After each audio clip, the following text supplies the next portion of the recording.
Oh, what's going on, Luka Nation? We're back from 4th of July, and some people are going to be smacked in the face by today. So I hope today's episode is a sigh of relief when you guys are listening to it. You're listening at 7 p.m., 8 p.m. You're done with your work day. Life is good, and you get to tune into Cage and Andrew. Just chop it up and talk all things sports hobby. Hope you guys enjoy this episode. We're going to talk about a few topics. But first one, we got to shed light on the only alt purchase, right? Record sale. You said there's going to be a record sale this year. I asked you how many record sales are going to be before 2025 and if we're going to see a 7-figure sale. Cage, have you had a chance to look at that sale at all? Because it's a little confusing to me. The way I understand it is they've acquired 51% of the babyface assassin. It's a beautiful card. One of one Steph Curry auto logo, man. One of the nicest cards out there. But it's only 51% out of 5.9 million valuation, right? It's not that they've paid 5.9 million for 51%. That would be a misinterpretation, right? So are they selling it? Is it don't ask questions you don't know the answer to. Are they going? Well, because the way you describe it, it's like a 51%. It sounds kind of like like fractional share kind of thing. Like, are they selling 51%? Did they buy the whole thing and they're offering 49% and that kind of stuff? Or what are they doing? Because I think the way that they did it, right, is they do funds. So Alt has what's now going to be called Alt Fund 2. And the anchor of that fund is going to be the Steph Curry National Treasure 101 logo man. They said they purchased 51% of it at a valuation of $5.9 million. So if that's the article, and that's what I read. Remember, these articles, they change, they get amended, the whole deal. Darren Ravel, posted this on the Action Network. Some people think Darren's the most reliable person on earth. Some people say that he's not. Right? It depends on where you sit on the reporting. But basically, yes, the way that they are saying here is they did not purchase the whole card, that their fund, the Alt Fund 2, will have the 09 Steph Curry National Treasure 101 rookie logo man that they claim to have purchased 51% of at a valuation of $5.9 million. So, yeah, again, does that leave something to be desired? To you, Mr. Fan? I want to know more. I know we're in a funny stage with the hobby, and we don't want regulation, but we want some kind of regulation. I imagine when there's like valuations like this in the stock market, they have to be approved by the SEC, right? They have to have a little bit of a format to them, so there's not some ambiguity even in just how things are worded. So I'm curious. A lot is left to be desired. A lot is left to be figured out in exactly what this valuation means. But it's exciting too for the hobby. It's super exciting. Yeah, I mean, listen. Here's the fun of it, right? It's they purchased the LeBron, right? Like that was the same company that purchased, but they bought the whole LeBron. Yep. Right. Yep. They bought the whole LeBron. And, what was it, a BGS 9.5, and they paid 1.8 for the Exquisite 03, right? So that's easy. Right. It's clean. They own it. It's, they have the card. They have it. It's in their fund. And the fund that they built is backed by that card. This one here. Who owns the 49%? That's the fun part, right? So the releases that I get, like Forbes and whatnot, they say things like this.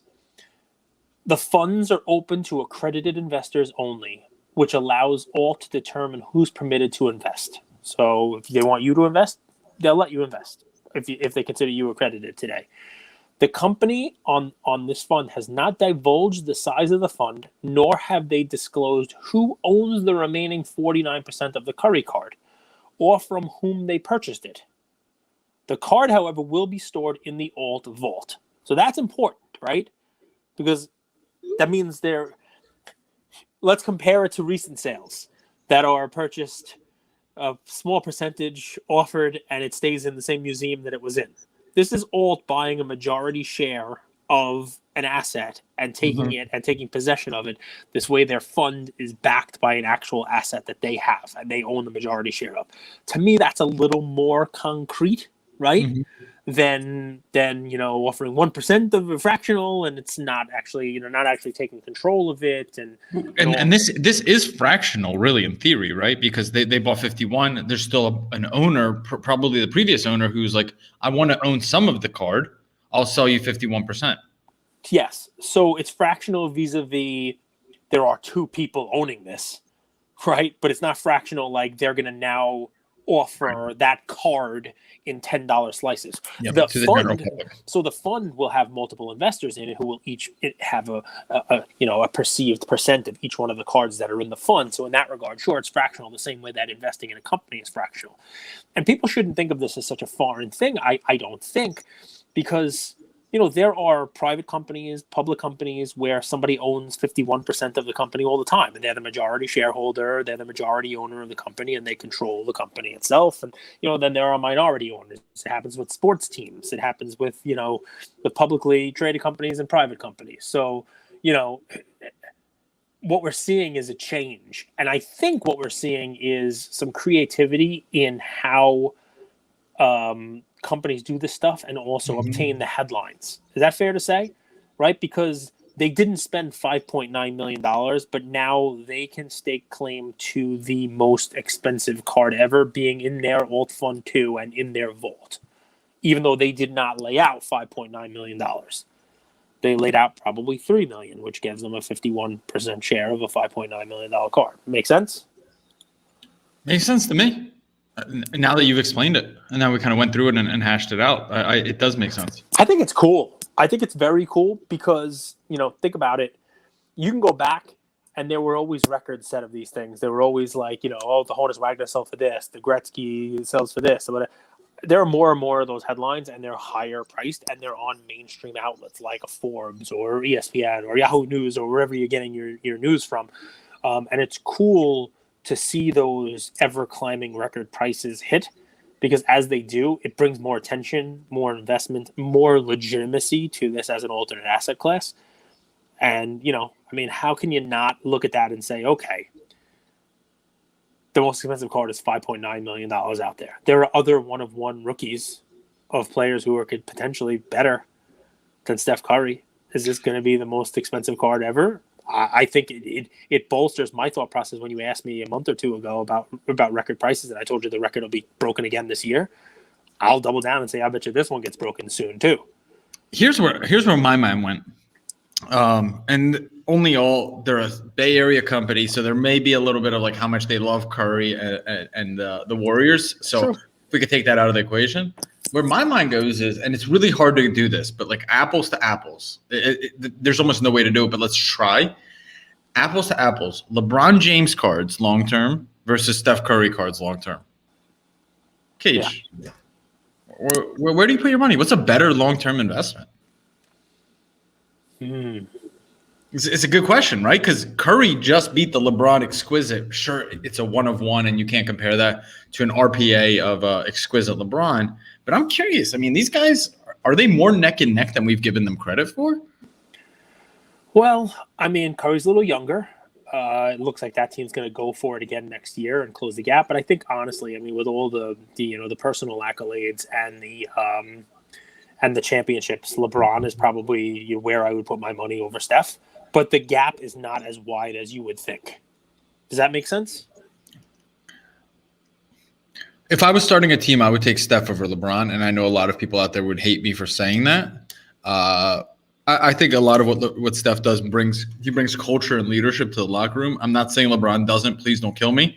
I'm just saying from what I watched with Steph. So to me, I think Steph's got something left in the tank, and I think this Warriors team could win a championship, if not two, still. So for me, it's Steph. But I'm curious. I'll open this up for our audience. What do you guys think? What's a better long-term investment? Is it LeBron or is it Steph? And we could go maybe Topps Chrome Refractor PSA 10. We could use that as the apples to apples comparison, if that's better, because there's no real true RPA for Curry. There's the Upper Deck exquisite RPA for LeBron. I mean, I like it. I mean, I'd love to have an apples to apples comparison. We don't. I mean, one logo man type of stuff, I mean, it's a really cool card. Yep. We've seen Steph's cards going up. I think it's more of like a trophy piece. You know, and I agree. it's more of a headline grabber. It's more of a, hey, you know, we're the only fund that could have this. You know what I mean? Every fund can have a Michael Jordan 86 Fleer PSA 10 if they wanted it. Yep. But not everyone can have this card. So, And I love the logo, man. I'm a big fan of the older logo, man, with like the thread, you know, because some of the newer ones are more like printed on. I love the thread logo, mans. Like this one. You're right. It's one of the nicest cards. All right, let's move because PSA. I feel for group subbers. I feel for people that are waiting for their cards from 20-day subs from, you know, August, September, November, December of last year. Cage, I mean, I don't even know which direction we could take this, but like, well, let me ask you a question, right? sure. A lot of group subbers are out there, and they're you know, I'll ask in this way. I'm a little nervous for some group subbers, and here's why. Do you remember Topps 2020? You know, the Project 2020 Yes. before COVID and all that stuff happened. There was a guy. You got to check out his. Perhaps 2020 was NFTs before NFTs were a thing. Well, so I hope not for people who have NFTs, but there was a guy. I think his name was Twins Jake on Twitter, and when Topps 2020 happened, what he was doing was he was going out and he was buying 100 or 200 of the Topps 2020s for the price that Topps was offering them at. And then he was pre-selling them to people for basically the same price. Not a huge markup, you know, but he was getting them cheaper because he was buying them in bulk. And he was also giving himself a chance at getting, you know, the golds, the artist proofs, the 20 out of 20, you know, like the cool little additions that were randomly inserted, right? And what was amazing was a month into the project, when people were starting to pay thousands of dollars for these, this guy was holding his to his word. He wasn't screwing those pre-orders over, and when the orders came in, said, I'm not going to sell you this for the $19.99 that you pre-ordered it for, even though it's selling for $1,000 or $1,500 or $2,000. You got your card, which is amazing. But I remember what happened was, and he was once the thing went completely tank and he was doing the pre-orders and people had pre-ordered, he was getting a ton of cancellations on eBay. People were just canceling and not buying because the things weren't even worth what he was charging for, just like the face value, the $20, whatever it was. They became a loss. Everyone was canceling on him. So here's a guy who is now at the peak, spending thousands of dollars with these pre-orders, getting these things in, and like mailing them out, and basically, like, I don't know if the guy had to go bankrupt. I have no idea what the story was. There were more than just this one guy, but I remember following him on Twitter and thinking, wow, you know, when the going's good, he did the right thing for folks, I think. And was still sending people their cards. But when the going got bad for folks, they all canceled on him. You know what I mean? And I thought to myself, I wonder if the group subbers are going to see people who sub 10 or 20 base Cam Reddishes, or, I mean, Cam Reddish might be worth it now, but base Cam Johnson or Tyler Hero, whatever it is, and know that if they come back with a bunch of 9s, they're going to lose money, even on the grading fee. I wonder if those grades are going to come back and the group subbers are going to email them or message them or send a little thing on Instagram and say, hey, you owe me X, and not going to get a response. You know, I wonder if the group subbers are going to be dealing with that going forward. What do you think? I hope not, but it seems inevitable. I mean, I guess it depends, right? Depends on what's in there. Depends on what cards are in there. You know, like what you subbed. Well, it's funny. So I have a group sub out before we started even doing subs. So I think it was from August, and there's a Luka Prism Silver Luka Prism Silver in there. All right, so I sent that in. I chose 20-day for a reason, because I heard that the 2-day graders are more experienced, so they may scrutinize a card like that a lot more. So I just tucked it away in a 20-day. We'll see. I don't know the grade, but anyway, the grades popped in theory last Tuesday, I think it was, and I paid my upcharge fee, but I don't know the grades yet, Cage. And the reason that is because other people in that sub still haven't paid. And think about that. Oh, wow. Think about that. I knew that's another layer to what I was talking about too. If this would have happened last June, the person would have paid in minutes, because they want that grade back right away. Some people were, when the market was hot, they were selling the picture of the grade before the card was even back in their hands. Oh yeah. So they wanted that grade back. Now, here we are 5-6 days later, and it was a long holiday, so who knows what's actually going on? Has someone not paid? Is that why I don't have my grades back? Because it's a sub, and before KK, who I subbed through, and shout out to KK, he's been amazing. I've known him for a little over a year now. He's been great. He has to pay PSA, and if someone hasn't paid him, he's waiting. He's waiting for that final payment, and all of us are waiting to get grades back. So it's really interesting. It's really going to be interesting to see what happens in these next 5 to 6 months, especially if cards especially most of the cards in these subs are modern, especially if these modern cards keep kind of finding their floor, so to speak. Are more and more people going to kind of default on their grading?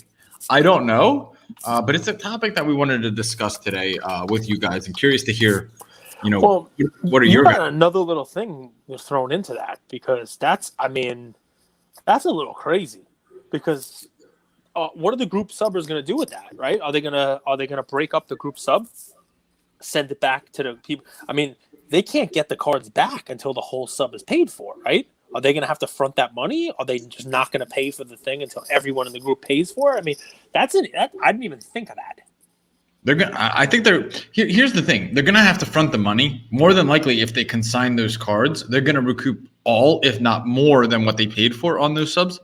But I think that's I think that's worrisome for a business who's never done that before, right? Like, I don't think the cards in the sub are going to be less than the total grading fees. That wouldn't make sense. I don't think the market's fallen that much. Of course, I haven't run the math on that. But at the same time, who knows if the group subbers are sitting on that much cash? They have overhead. They have a warehouse. They have employees. They have things like that. And they rely on a set business model, not shelling out cash or basically giving out a loan and then waiting for consignment to come through, waiting to get paid. That's a month. That's 2 months before they get their money back. Some businesses don't have that float. Okay. I mean, very interesting stuff. I mean, really very interesting stuff. I'm curious to see what happens. And I mean, there are many, many layers to this. What you just said, it boggles the mind, the possibilities. Because, yeah, I mean, what happens? I mean, some of these group subs have, 20, 30, 40, 50 people in them, right? And minimum. Some of these are huge, man. And you got to get everybody to pay, or else everyone doesn't get the cards back. You're waiting on 1 or 2 people to pay. A lot of these group subbers don't charge until the back end, because with PSA there's upcharges and things like that, so they don't know your exact amount. So they waited till the back end for payment. But I'll tell you guys, if you're out there and your cards, if you're in a sub and your cards have gotten demolished, we're right there with you. I would hope that you wouldn't be that guy. We say don't be that guy that returns a card on day 30 to eBay when Darius Slayton gets injured. Don't be that guy that reneges on a grading fee payment, because if you want the returns of 10x when you grade a card for the $30 card and it becomes a $300 card, if you want those returns, you got to eat your losses when they go the other way. So I hope I doubt anyone from Luka Nation would even think of that, but we have friends and friends of friends in the hobby. So I hope we could kind of create a movement that we don't leave group subbers holding the bag when they've helped us so much. All right, makes sense to me. All right, Cage, let's talk about a card that I found today that I wanted to make a play, but it was already priced like a maniac, and I didn't understand why. Cool, let's talk about it. That sounds exciting. It's the Upper Deck. I'll read you the card. It's the Upper Deck rookie card for Luka. It's actually from his Real Madrid days. It's a 2016 Upper Deck EuroLeague card with like a rainbow foil. Mm-hmm. Beautiful card. It's him in 2016. What's he, like a 16-year-old, 17-year-old? That's his first card. It's an Upper Deck. It's a licensed card. But people are charging $25,000 or best offer for a PSA 10. And you want to make that a play, right? Like, I think that's a cool card. It's a super low pop, but you can't be buying a card at that price, can you? I mean, here's one 15,000 or best offer. I'm going to show you guys a screen share for our YouTube customers, our YouTube listeners. Go. Sorry, Cage. No, the answer is no. You're not gonna be paying that for the card. I mean, and there are versions that are not just the rainbow foil. Let me see that one that you're doing there. This one doesn't even look like the rainbow foil. This one might have got mislabeled. I mean, I've seen that card. A lot of people like it. A lot of people do not like it because it's not his uniform. It's not, he's not wearing a pro uniform. He's not, He was wearing a Real Madrid uniform. That's not considered professional? No, not an NBA uniform. There's so many different. There's an autographed version of that card. Yep. I'll pull that up in a second. There's a rainbow foil of it. There's all kinds of fun stuff. So there's an HGA graded one too. Yep, I saw that. It was a 9. So you're not a buyer? No. Would you buy Would you buy a 5K? No. I mean, I don't. Listen. To me, doesn't this one look like the rainbow foil? I guess when you scan it in, it. Yeah, it does look like the rainbow foil. Actually, some of them don't look like that. It looks like a rainbow foil. That's definitely rainbow foil. That one. Yeah, that one definitely is. So you're not a buyer of that card? No. I mean, if I'm gonna get an ancillary upper deck Luka and I'm spending that kind of money, I'll buy. They made upper deck Goodwin. I mean, years later, obviously, it was 2019. They made an exquisite rookie patch of Luka. Have you ever seen that one? I mean, that's a cool looking card. We all like the way that the exquisite looks. Looks like the LeBron, and they have those RPAs out of 99 and that kind of stuff. I'm looking for like a weird quote unquote non-licensed, card. That's what I'm gonna go with. Don't get me wrong. It's a cool card because you could argue that it's the first licensed quote unquote rookie card because Upper Deck obviously has a license. It didn't have an NBA license. Yep. But here's the auto one, Cage, if you want to take a look real quick. Yeah, that's cool. It's a cool one too. I mean, ungraded versions of it are they're approachable, not cheap, but approachable. I just listen. To me, those are almost like gimmick cards, right? They're like XRCs. They're like Prism Draft is the best thing that I can come up with close to it, right? Wow. Which is cool. It's like a college card. It's like a pre-card. But to me, the only people who are going to hang on to a Prism Draft Zion when he's got a real Prism card are like huge Duke fans.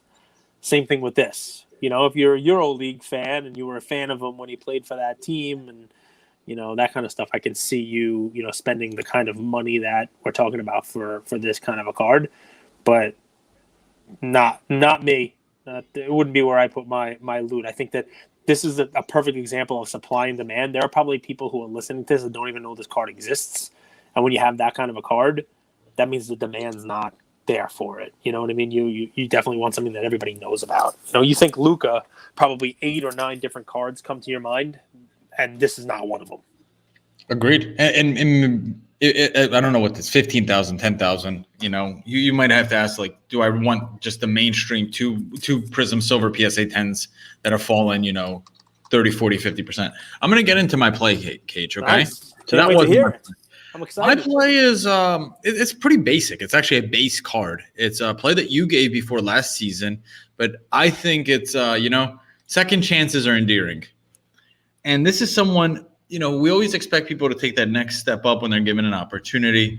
This is a guy that didn't do that, but I think I reserve faith. I reserve hope for him. And I have faith that Mr. Rod Smith, someone we did an episode with, is maybe providing some great mentoring to him and his wide receivers. And that's Mr. Drew Lock. Okay, so his cards have gotten a beating. And you could get his Prism PSA 10 now for $50. One sold for $49.88 on auction. Okay, so we're talking less than 2 for $100. Let's say there's definitely people out there with volume, and it's not the highest pop card. It's not the lowest pop card, but it's not the highest pop card. I do expect the population to go up, but I actually think I'm going to see more 9s added to the population report than 10s. The way that this is all trending. There's 4,200 graded right now. 2,400 are PSA 10s, 1,700 9s, and then the rest are sprinkled through 8 7s and whatever. And if you could get that PSA 10, you got it for $50. You get 2 for $150. We're going to national. I guarantee you there's going to be people there that are willing to unload those base cheap. Maybe you'll get 5 for $200, so 40 a piece, or even more discounted. This is someone to take a look at because he's still the starting quarterback. It's a team that hasn't had success, but things do click. They do click. He's going to be in a competitive division, playing against Herbert, playing against Mahomes. We got Cage's Raiders there. I think he could have a decent year, and in the off chance that he really, really surprises, I think this is going to be a $100 card, a $125 card, and I think it's been beaten down so much it hasn't even had the pre-opening day run-up, pre-kickoff run-up, and I think it will have a little bit of that. So take a look at that. Take a look at Drew Lock, Prism PSA 10. You're getting it cheap now, $50. You might want to wait and see if you get it at the National or at the Dallas show. That's my play. And speaking of that, got to give a shout out to our community member. He's really active. MBT Sports Cards. Will, we're going to be Luka Nation. We're going to be doing a fantasy football thing with you guys. So if there's any interest in that, any interest in doing like a Luka Nation fantasy football league, shoot us a DM. We're starting to kind of field and see if there's any interest in that. We'll set it up. It could be fun. Lovely. Or, it couldn't be fun. It would just the whole thing be terrible. But you never know. I hope not. I'm just like, it could be fun. Of course it's gonna be fun. You're there. Let's go. Have some confidence. It's gonna be a lot of fun. Right. Hell yeah. All right. It's gonna be a blast. If you're one of the first couple people that listen to this stuff, right? You download it. We release it at 7:00 at night, on Eastern time. If you're listening to this in that first hour, 2 hours, you name it, go ahead and check out our partners, StarStock, their breaks. Go ahead and head over to their site, and from 7:00 to about 11. I know the last break is about 10:00 Prism. We're gonna be on there. So if you happen to be listening to this right when it gets released, in that 7 to 10:00 Eastern time, head on over to StarStock Breaks and take a watch. Get in those breaks and watch yours truly at 10 p.m. breaking a 2018 Prism basketball box. So that should be fun with the crew over at Bleecker Trading. So, dude, I like it. I like all that stuff. So I'm going to give a fun one, right? We try to do these plays. We try to keep people interested in the hobby, try to keep people, engaged in this stuff, what you used to collect, what might be a play, and what you can have fun with. You know me, I am a child of the 80s. Right? And I love the baseball cards from the 80s. And I've noticed that, some of the cards from the 80s have become really sought after commodities, even though it was definitely a junk wax era. And the cards I'm talking about were Topps limited production, called Topps Tiffany. We've talked about these cards every now and again, right? Where they were limited production of like the Topps set and the Topps baseball set. And the updates traded set. So like the 86 Topps traded in Topps traded Tiffany has Bo Jackson, Barry Bonds. I mean, these cards command 4 figures in PSA 10. Sometimes more. The Roger Clemens from 1985. For our YouTube viewers, here you go. Here's the Bo Jackson one. And it's got like a shinier back than the other cards. And these cards are pretty hard to find because they were printed in small quantities to begin with. And that 86 has a black border. The McGuire is huge. The McGuire from 85 Topps is a huge, highly sought after Topps Tiffany. You go to 87 Topps, the Maddox is a big one. All the way up to 89, where Ken Griffey Jr. is a sought after one. And these things, they sell for plenty of money. The Griffey Bowman Tiffany is plenty. And I'm looking at those and I'm like, all right, those things have run up, right? Is there another potential play for people who like to collect those guys and not just Griffey, but if you're a Maddox guy, if you're somebody who wants, a Barry Bonds or a Bo Jackson from 87 or any of those kind, the actual production numbers are they're questionable. For example, Topps Tiffany base and traded in 1987, they only did 30,000 total. Right, which sounds like a lot. It's not a lot, and the 10s have minuscule population numbers.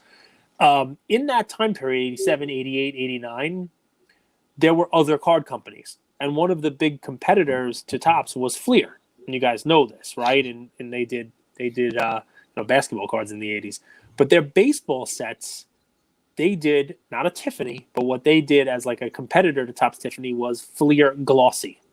An 87 Fleer Glossy base and update did about 75 to 100,000 print runs, so way more than the Topps, about 3 times. 88 Fleer Glossy base and update about 40 to 60, so 1.5 to double. And 89 Fleer Glossy, they didn't do an update, but only about 30,000 in that, which means the Griffey and Fleer Glossy doesn't sell for much less than the Topps. It's a pretty cool alternative. But what I like, especially because the Fleer Glossy, they're cooler looking cards, they're shinier looking cards.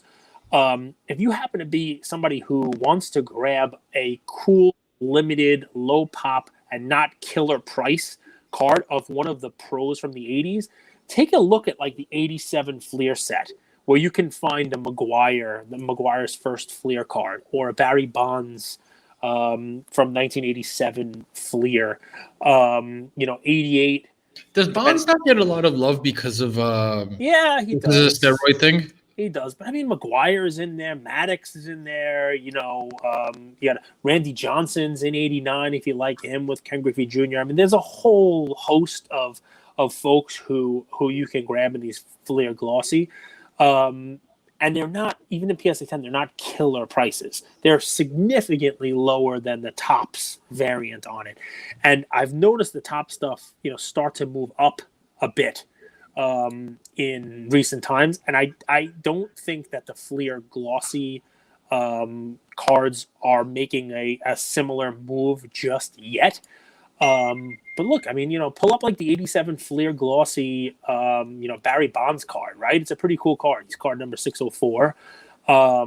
And you'll recognize the card, blue border, but it's got a cooler look than the regular card does. It's shinier. And while this is going to sound nuts, when you compare it to like Prism cards and whatnot, that's a Fleer rookie of Barry Bonds, and there's only 567 tens, right? It's not 20 tens, it's not 50 tens, but 567 of Barry Bonds of a mass-produced, 80s junk era baseball card. That's something that if you're going to invest in that era, Barry Larkin, if you're Will Clark, Bo Jackson, Barry Bonds, these were only released as factory sets through hobby dealers.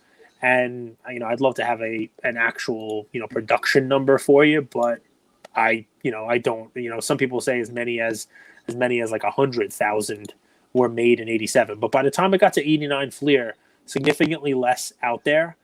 And, name a guy for me. You're not a huge baseball guy, but name a baseball guy. Tom Glavine. Like Barry Bonds. This is obviously later year. I like to hit the main guys, but Bonds in 89. Sandy Koufax. He didn't have a card. There's only like 78 Bonds. Craig Biggio was a big card that year. There's only 87. Nolan Ryan, there's only 155. The Randy Johnson rookie, there's only 122. These are PSA 10s that I'm talking about now, Ken Griffey Jr., take a guess. The 89 Fleer, PSA 10, 89 Fleer Glossy. Take a guess how many there are. 97. You're much closer than, obviously I set that one up. There's only 118 of them. That's pretty low for a Ken Griffey Jr. rookie card, right? By comparison, the regular Fleer, there's more than 10 times that, I'm sure. But 118, that's pretty light. And if you look it up, it's not a killer cost. Listen, it's not cheap. But if you're looking to add some guys to your collection from the 80s, Tom Glavine you wanted. Tom Glavine, there's only 16 PSA 10s. Wow. You asked for Tom Glavine. You guys. So John Smoltz is 142. The Billy Ripken is only 18 of. But that's not the right Ripken. Because by the time the Glossy set came out, they knew about the arrow on the knob of the bat, so they put the black box over it. So it's not as much fun as the regular set. So no fun there. You remember the arrow I'm talking about, right? For Billy Ripken, or no? I was born in '89, Cage. But do you remember the arrow or no? I've mentioned this. It was my play once. The Billy Ripken error card? Yeah. You don't remember it? You don't remember the error? No. Huh? Yes, but no. Yes, but no. Explain that to me. How is it a yes? Here's the. I'm looking for the glossy, Cage. I can't multitask. How, you know how that. is it a yes and not and a no at the same time? This is what I want to know. So this is Ken Griffey Jr. Looks like he's sweating like a beast today. Yeah. In this card. It made me drop the phone. You're normally not that funny. I'm not. Nice card though. But yeah, he's Cage. Look at this one. Sweating. Look at this one. This is like a Mother's Day cookies. Mother's cookies. Yeah, Mother's cookies. They've been doing cards for a long time. Type in Mother's cookies Hank Aaron and you'll find one. But dude, you don't remember this card? You don't remember that? You don't remember? We want to zoom in on the knob of the bat for anybody who doesn't know. Oh, right. Yes. So by the time they did the glossy one, they got rid of that. They weren't doubling down on that fun error for us kids out there. 12 years old at the time that came out. I thought it was the funniest thing that ever happened in my life. But anyway, guys, listen. The point here is most people know Topps Tiffany. It's kind of become sort of like a go-to version of base because everybody doesn't want base. Everybody, don't buy base. So it's become sort of like a limited version of the base. If it's gotten too expensive or too hard to find in a high grade, Flair Glossy is a cool alternative for that.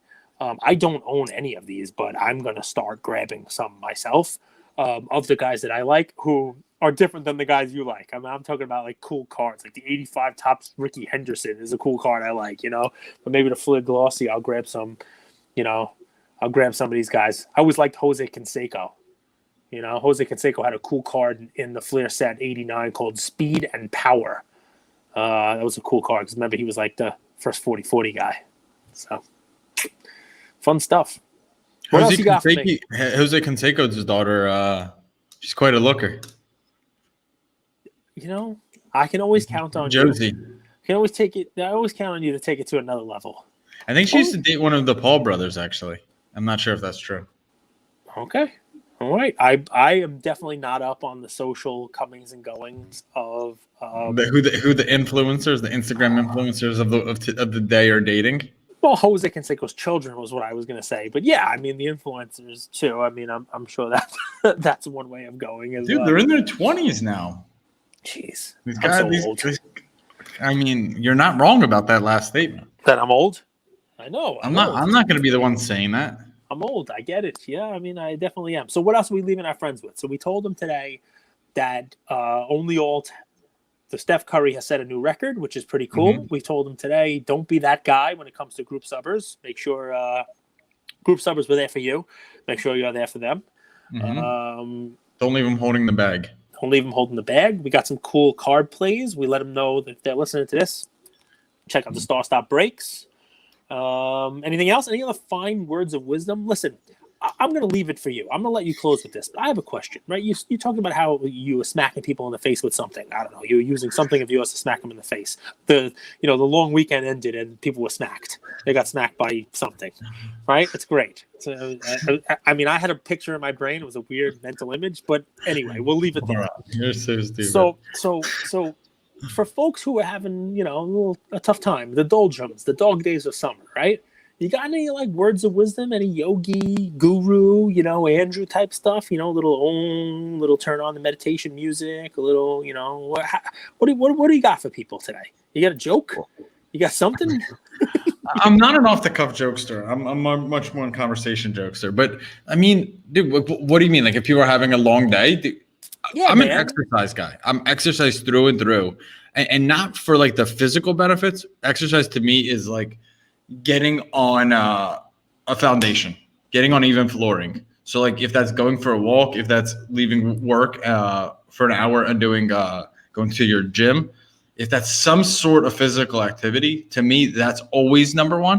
A second one that I've recently picked up is reading. Just leaving your phone at the office and going somewhere, drinking a cup of coffee or tea and just reading for 20 minutes. Those are the two. I'm not a theorist. As much as people might think my head's in the clouds, I've always been action oriented. So when I'm not feeling right, I know these are the three things that I need to do. These are three action steps. So for me, going for a walk, tonight you're going to be at Bleecker. Let's hypothetically say you were having a long day. It's been crazy. You got to flip your state. Don't go on the subway. Go for a walk. Go for a walk. Clear your mind. So that to me, I've always been an action-oriented guy, that's where I would go. And on that walk, I would I've been doing this more, is just like positive affirmations and dreaming. Let your brain go and dream about things that you want to see happen. Not all the things that aren't going right, like how this day was a mess and all that. Use this walk, use this meditation to focus on things that are going well in your life. Gratitude. You can't be angry and grateful at the same time. So focus on gratitude and let your mind dream a little bit. So that would be my move. There we go. Listen, it's Tuesday. You know, you came into this episode smacking people in the face with something, and you know, you end it by giving them. It was a 4-day weekend. I mean, people have been smacked in the face when they wake up Tuesday. Like, damn. Trust me, dude. I'm with you. I mean, I did not want to wake up today, so I hear you, and that's why we ended with this couple minutes here, because, you know, it's tough. It's tough to get into the swing of things. All I will tell folks is, by the time you're listening to this, it's basically already hump day. I mean, the cool thing about starting the weekend is I want to give another one. Wednesday. Yeah, please. I want to give another one. If you're ever feeling helpless, be helpful. So, like, sometimes I do little things like pick up a little trash on the street. It's selfish because I'm really just doing it to make myself feel better, but it's like selfishly selfless. Go and Only you can call the act of picking up someone else's trash selfish. Well, I want to feel good. So, like, I know these things, these triggers help me feel good. So, like, going and picking up trash, going to help someone, buying someone a meal, paying for someone's coffee who's behind you. Little things like that when you're feeling off, it's funny how they could snap you back into feeling good. So, I'll give you one feeling good. Guys, if you're listening to this and you're going to the National, send us some messages. Maybe we'll put a post up. I think Andrew and I are going to go to the National. I think we're going to be there. Going to National. But I think we have to do something fun. We have to, like, surprise, you know, like, what do they call it? Like a pop-up. You know, we have to do like a flash mob. I'm an old man. I don't know what the right word. We have to like, we're going to say like, all right, five Luka Nation members, meet us here. Let's go. Giveaway time. Let's go. We're going to have to do like, I want some ideas. I want to know who's coming to the National. I want to know what we can do for Luka Nation. I want to know who we can meet, you know, who we can see there, where we can meet up with people, what we can do while we're there. It is my first time going to National, if you can believe that. You know, while I'm sure there's going to be plenty of events and I'm looking forward to all of them, we do want to make sure that we take time to meet with each and every one of you who's going to be there. And that's not bull. Like, I've met some of you at local shows, and people, you know, have messaged me afterwards. Oh, I want to take a picture with you, and I just, you know, I felt like not asking. Ask. You know what I mean? I'm gonna ask. If you tell me you're a member of Luka Nation, I want to take a picture with you. So anyway, message us. Let us know. You know, if there's something you'd like to see from Andrew and myself at the National, let us know. We'll see whether or not we can do it. Talk to you soon, guys. Buen dia.